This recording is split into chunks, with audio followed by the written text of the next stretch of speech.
Sorry, guys. Just to continue on the coronavirus situation, I got cut off. I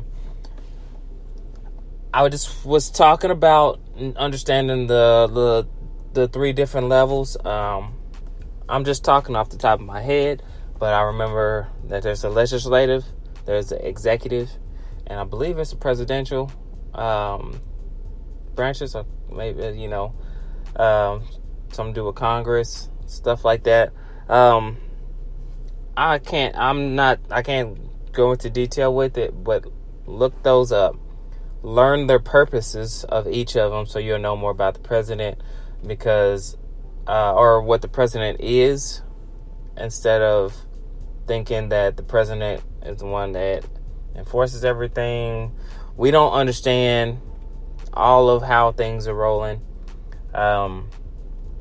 And when it comes to money, it comes to fame, fortune, all that stuff, we don't understand that. So what I am saying is that with the coronavirus, there's so many speculations that I've heard saying some people can't get it, some people can. Some people believe that the president or the it's a politician's plan that runs every 4 years, or I would just say every 4 years, whenever a new president is supposed to be announced, or if they're gonna keep the president in office, a new election. That's what it is. I couldn't think of it.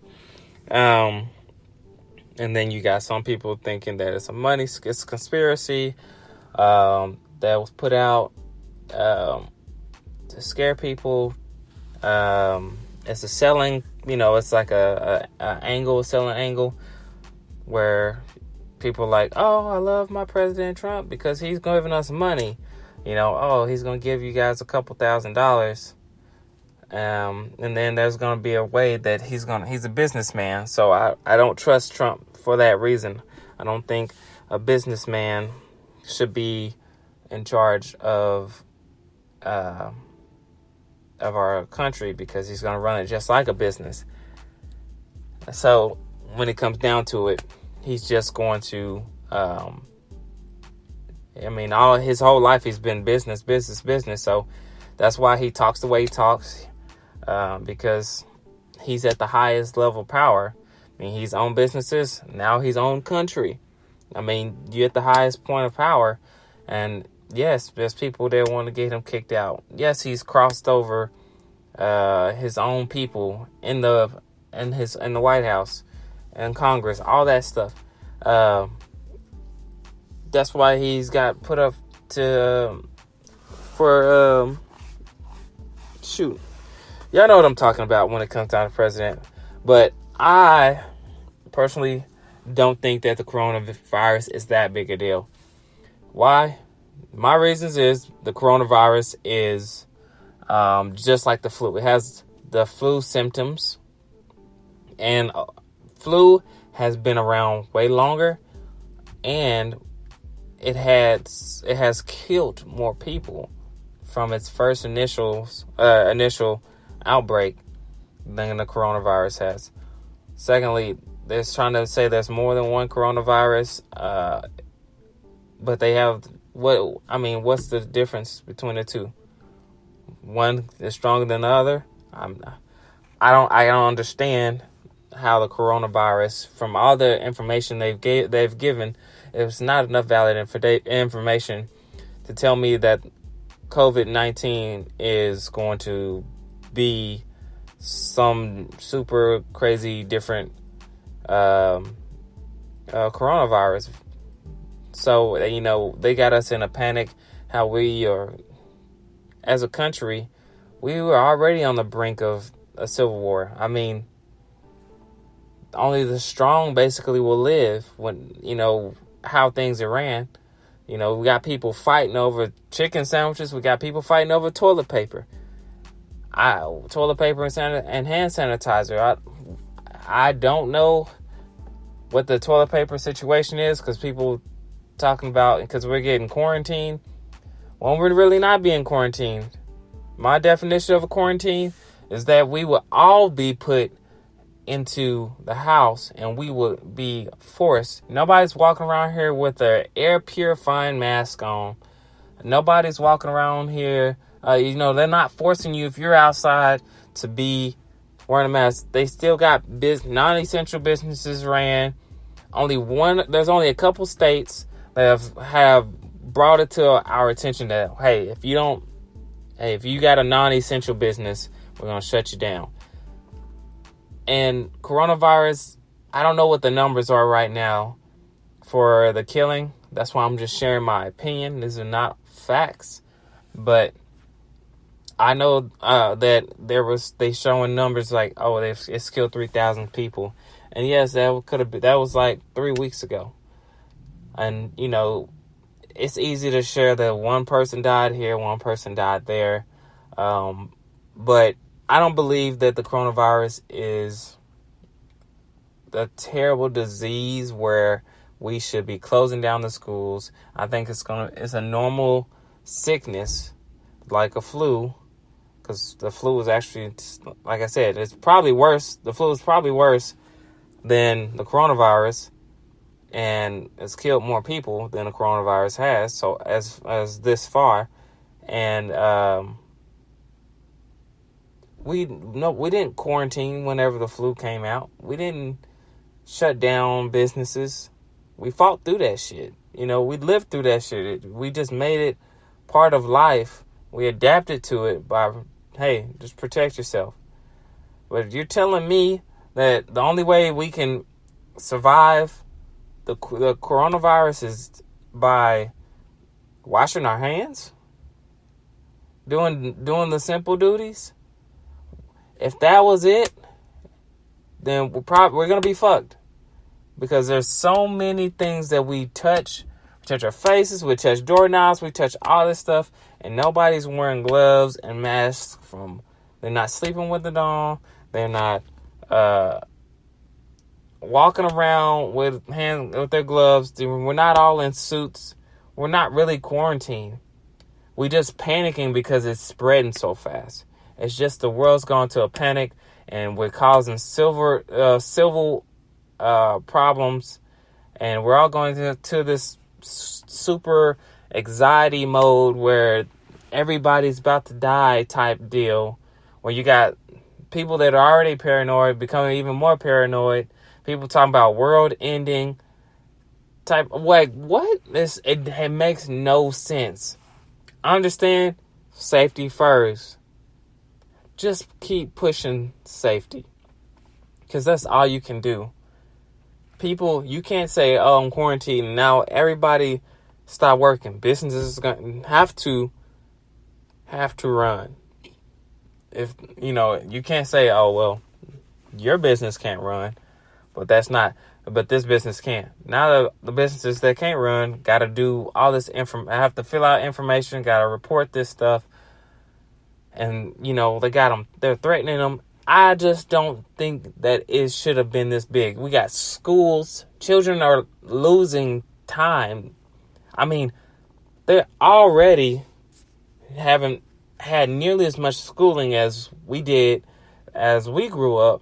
These are us as millennials or any time before us, But now you're talking about, you just canceled their whole semester of school.